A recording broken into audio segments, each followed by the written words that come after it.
പിതാവിന്റെയും പുത്രന്റെയും പരിശുദ്ധാത്മാവിന്റെയും നാമത്തിൽ ആമേൻ. എൻ്റെ പ്രിയപ്പെട്ടവർ, ഇന്ന് ശനിയാഴ്ച ഡിസംബർ 27 അമ്മേ പരിശുദ്ധ അമ്മേ, അമ്മേ പരിശുദ്ധമേ, ദൈവമാതാവേ, കൃപാസനത്തിലൂടെ ഞങ്ങൾക്കും ഞങ്ങളുടെ ദേശത്തിനും അമ്മ മധ്യസ്ഥം തേടി തന്ന എല്ലാ അനുഗ്രഹങ്ങൾക്കും കൃപകൾക്കും ഞങ്ങളിപ്പോൾ ഹൃദയം നിറഞ്ഞ നന്ദി പറയുന്നു. അമ്മേ പരിശുദ്ധമ്മേ, ദൈവമാതാവേ, 2004 ഡിസംബർ 7 ഉച്ചകഴിഞ്ഞ് 2:30 കൃപാസനത്തിൽ സംഭവിച്ച അമ്മയുടെ പ്രത്യക്ഷപ്പെടലിനെ കുറിച്ച് തിരുസഭയ്ക്ക് സമർപ്പിച്ചിരിക്കുന്ന പഠനരേഖകളുടെ മേൽ സഭാത്മകമായ പഠനം ആരംഭിക്കുവാൻ ഞങ്ങൾ പ്രാർത്ഥിക്കുന്നു. അമ്മേ പരിശുദ്ധമേ, ഭൂസ്വർലോകങ്ങളുടെ രാജ്ഞിയായ അങ്ങേയ്ക്ക് ഭൗമസംരക്ഷണത്തിനായി പ്രപഞ്ചപ്രകൃതിയെ തന്നെ തിരുസഭ പ്രതിഷ്ഠിക്കുവാൻ ഈ പ്രത്യക്ഷീകരണം വഴി ഇടയാക്കണമേ. പരിശുദ്ധമേ, ജപമാല മാതാവേ, സകല കൃപാസനം പ്രാർത്ഥനയോടും ചേർത്ത് ഞങ്ങളിപ്പോൾ പ്രാർത്ഥിക്കുന്ന ഈ കുടുംബത്തിന്റെ പ്രത്യേക നിയോഗം പറ മക്കളെ.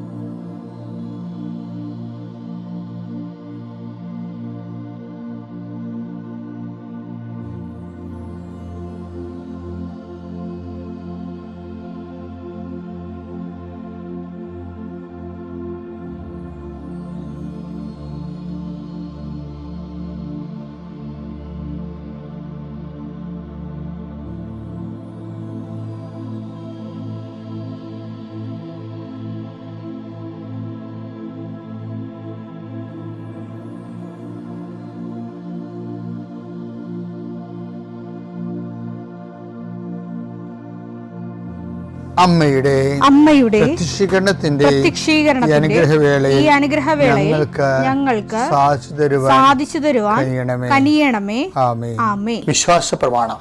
സർവശക്തനായ പിതാവും ആകാശത്തിന്റെയും ഭൂമിയുടെയും സൃഷ്ടാവുമായ ദൈവത്തിൽ ഞാൻ വിശ്വസിക്കുന്നു. അവിടുത്തെ ഏകപുത്രനും ഞങ്ങളുടെ കർത്താവുമായ ഈശോ മിശിഹായിലും ഞാൻ വിശ്വസിക്കുന്നു. ഈ പുത്രൻ പരിശുദ്ധാത്മാവിനാൽ ഗർഭസ്ഥനായി കന്യകാമറിയത്തിൽ നിന്ന് പിറന്ന് പൊന്തിയോസ് പീലാത്തോസിന്റെ കാലത്ത് പീഡകൾ സഹിച്ച് കുരിശിൽ തറയ്ക്കപ്പെട്ട് മരിച്ച് അടക്കപ്പെട്ട് പാതാളങ്ങളിൽ ഇറങ്ങി മരിച്ചവരുടെ ഇടയിൽ നിന്ന് 3-ാം നാൾ ഉയർത്ത് സ്വർഗത്തിലേക്ക് എഴുന്നള്ളി സർവശക്തിയുള്ള പിതാവായ ദൈവത്തിന്റെ വലതുഭാഗത്തിരിക്കുന്നു. അവിടെ നിന്ന് ജീവിക്കുന്നവരെയും മരിച്ചവരെയും വിധിക്കുവാൻ വരുമെന്നും ഞാൻ വിശ്വസിക്കുന്നു. പരിശുദ്ധാത്മാവിലും ഞാൻ വിശ്വസിക്കുന്നു. വിശുദ്ധ കത്തോലിക്കാ സഭയിലും പുണ്യവാന്മാരുടെ ഐക്യത്തിലും പാപങ്ങളുടെ മോചനത്തിലും ശരീരത്തിന്റെ ഉയർപ്പിലും നിത്യമായ ജീവിതത്തിലും ഞാൻ വിശ്വസിക്കുന്നു. ആമേൻ. സ്വർഗ്ഗസ്ഥനായ ഞങ്ങളുടെ പിതാവേ, അങ്ങയുടെ നാമം പൂജിതമാകണമേ. അങ്ങയുടെ രാജ്യം വരണമേ. അങ്ങയുടെ തിരുമനസ് സ്വർഗത്തിലെ പോലെ ഭൂമിയിലും ആകണമേ. അന്നു വേണ്ടുന്ന ആഹാരം ഇന്ന് ഞങ്ങൾക്ക് തരണമേ. ഞങ്ങളോട് തെറ്റ് ചെയ്യുന്നവരോട് ഞങ്ങൾ ക്ഷമിക്കുന്നത് പോലെ ഞങ്ങളുടെ തെറ്റുകൾ ഞങ്ങളോടും ക്ഷമിക്കണമേ. ഞങ്ങളെ പ്രലോഭനത്തിൽ ഉൾപ്പെടുത്തരുതേ, തിന്മയിൽ ഞങ്ങൾ രക്ഷിക്കണമേ. ആമേൻ. നന്മ നിറഞ്ഞ മറിയമേ, സ്വസ്തി. കർത്താവ് അങ്ങയുടെ കൂടെ സ്ത്രീകളിൽ അങ്ങ് അനുഗ്രഹിക്കപ്പെട്ടവളാകുന്നു. അങ്ങയുടെ ഉദരത്തിൻ ഫലമായി ഈശോ അനുഗ്രഹിക്കപ്പെട്ടവനാകുന്നു. പരിശുദ്ധ മറിയമേ, തമ്പുരാന്റെ അമ്മേ, പാപികളായ ഞങ്ങൾക്ക് വേണ്ടി ഇപ്പോഴും ഞങ്ങളുടെ മരണസമയത്തും തമ്പുരാനോട് അപേക്ഷിക്കണമേ. ആമേൻ. എൻ്റെ കർത്താവിൻ്റെ ഉന്നതമായ നാമത്തിൽ കർത്താവെ അന്ധന് കാഴ്ച നൽകുവനെ, കർത്താവെ ചെകിടിന് കേളി നൽകുവനെ, കർത്താവെ ഊമന് സംഭാഷണം നൽകുവനെ, കർത്താവെ മഹോരോഗ്യപ്പെടുത്തിയവനെ, കർത്താവെ മരിച്ചവനെ ഉയർപ്പിച്ചവനെ, കർത്താവെ നിന്റെ തിരുനാൾ സ്തുതി പറയുന്നു. നിന്റെ വിശുദ്ധ വലതുകരം മക്കളുടെ ശിരസിൽ വെക്കണമേ.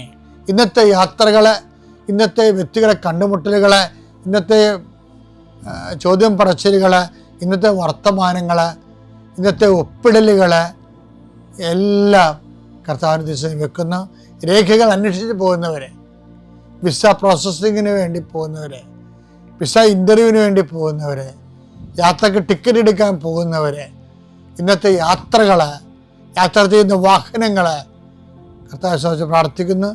കുടുംബത്തിന് സമാധാനം ഇല്ലാത്തവരെ, പരസ്പരം വിഷമം അനുഭവിക്കുന്നവർ, പരസ്പരം കലഹമുള്ളവർ, പരസ്പരം ഭാരപ്പെടുന്നവർ, കർത്താവെ കുടുംബത്തിലുണ്ടാകുന്ന ഞെരുക്കങ്ങൾ ഈശോ ഏറ്റെടുക്കണം പ്രാർത്ഥിക്കുന്നു.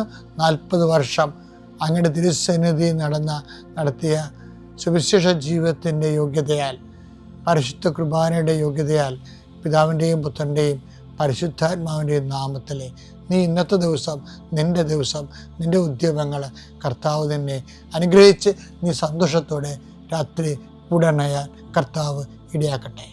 മത്തായി 21:32. എന്തെന്നാൽ യോഹന്നാൻ നീതിയുടെ മാർഗത്തിലൂടെ നിങ്ങളെ സമീപിച്ചു, നിങ്ങൾ അവനിൽ വിശ്വസിച്ചില്ല. എന്നാൽ ചുങ്കക്കാരും വേശ്യകളും അവനിൽ വിശ്വസിച്ചു. നിങ്ങൾ അത് കണ്ടിട്ടും അവനിൽ വിശ്വസിക്കത്തക്ക വിധം അനുദപിച്ചില്ല. എന്താ പ്രശ്നം വെച്ചാൽ വിശ്വാസവും അനുതാപവും തമ്മിലാണ് ഈശോ കണക്ട് ചെയ്തിരിക്കുന്നത്. അനുതാപം ഇല്ലാത്ത ഒരാളെ വിശ്വാസിയായിട്ട് സുവിശേഷം പരിഗണിക്കണില്ല. അതും ഇല്ലാത്ത ഒരു സംഭവമാണ്. എന്നുവെച്ചാൽ ജീവിതത്തിലെ അനുതാപത്തിൻ്റെ ജീവിതം വെച്ചാൽ അത് വിശുദ്ധിയോടെ, അനുതാപം എന്ന് പറയുമ്പോൾ എന്താണ്, നമുക്കൊരു അബദ്ധം സംഭവിച്ചു കഴിയുമ്പോൾ നമ്മൾ കർത്താവിൻ്റെ തിരുസന്നിധിയിൽ അയ്യോ അത് ദൈവസ്നേഹത്തിൽ നമ്മൾ അകന്നു പോയല്ലോ എന്ന് ഓർത്തിട്ട് അത് തിരുത്തണമല്ലേ. അപ്പം അങ്ങനെ ഒരു തിരുത്തൽ ഡെയിലി നടക്കണില്ല എന്നുണ്ടെങ്കിൽ പണ്ടെങ്ങോ ഉണ്ടായ വിശ്വാസത്തിൻ്റെ പുറത്ത് നമുക്ക് കർത്താവുമായിട്ട് അനുദിന ജീവിതം സജീവമായി സാധ്യമല്ല. അതാ വിഷയം. അപ്പം കർത്താവ് വിശ്വാസം ഉണ്ടോ എന്ന് ചോദിച്ചാൽ ആ വ്യക്തിക്ക് അനുതാപം ഉണ്ടോ? അപ്പോൾ അനുതാപം എന്ന് പറയുമ്പോൾ ഒരു ലോങ് ടേം പ്രോസസ്സാണെന്നാണ് ബൈബിൾ പറയണത്. അതുകൊണ്ടാണ് ഈ പ്രസൻറ്റ് കണ്ടിന്യൂസ് ഒക്കെ ഉപയോഗിക്കണത്. പത്രോസ് കർത്താവിനെ തള്ളി പറഞ്ഞു കഴിഞ്ഞിട്ട് പത്രോസ് ഒറ്റിക്കൊടുത്തൊന്നുമില്ല, കർത്താവിനെ തള്ളി പറഞ്ഞു എന്നേ ഉള്ളൂ. പക്ഷേ കർത്താവിനേക്കാൾ പ്രാധാന്യം താനായതുകൊണ്ട് കർത്താവിനെ ആ സമയത്ത് തള്ളിപ്പറഞ്ഞതാണ്. ഇപ്പം കർത്താവിനേക്കാൾ പ്രാധാന്യം നമ്മളാകണ ചില സമയങ്ങളുണ്ട്. ഇപ്പം നമുക്കൊരു ഇൻ്റർവ്യൂ വന്ന്, ജോലി വന്ന്, നമ്മൾ കുർബാന മുടക്കുമ്പോൾ കുർബാന മുടക്കി മക്കളെ ട്യൂഷന് പറഞ്ഞു വിടുമ്പോൾ ശരിക്കും പറഞ്ഞാൽ തള്ളിപ്പറച്ചിലാണ്. എന്താണ്, എനിക്ക് ക്രിസ്തുവിനേക്കാൾ വലുത് ട്യൂഷനാണ് അല്ലെങ്കിൽ ജോലിയാണ് എന്ന് തള്ളിപ്പറയാണ്. അപ്പം അങ്ങനെ തള്ളിപ്പറയുമ്പോൾ ഉണ്ടാകുന്നൊരു പ്രശ്നം, ഇങ്ങനെ പല കാര്യങ്ങൾക്കും തള്ളിപ്പറയാം. അപ്പം അനേകം തള്ളിപ്പറച്ചതിൻ്റെ ഒരു ഒരു ഒരു ആളരൂപമാണ് ഇപ്പം നീ എന്ന് വിചാരിച്ചോ. അപ്പം എന്ത് ചെയ്യണം? അവൻ പുറത്തു പോയി കർത്താവിനെ നോക്കി. അപ്പോൾ അവൻ പുറത്തു പോയി കൈപ്പോടെ കരഞ്ഞെന്നാണ് മലയാളത്തിൽ എഴുതി വച്ചിരിക്കുന്നത്. മരണം വരെ അവൻ്റെ അനുതാപം അവൻ അനുതപിച്ചുകൊണ്ടേയിരുന്നു. അനുതാപം മരണം വരെ നീളുന്ന ഒരു ലോങ് ടൈം പ്രോസസ്സാണ്. അപ്പോഴാണ് നമ്മൾ വിശ്വാസിയായി ദൈവം നമ്മളെ പരിഗണിക്കണം.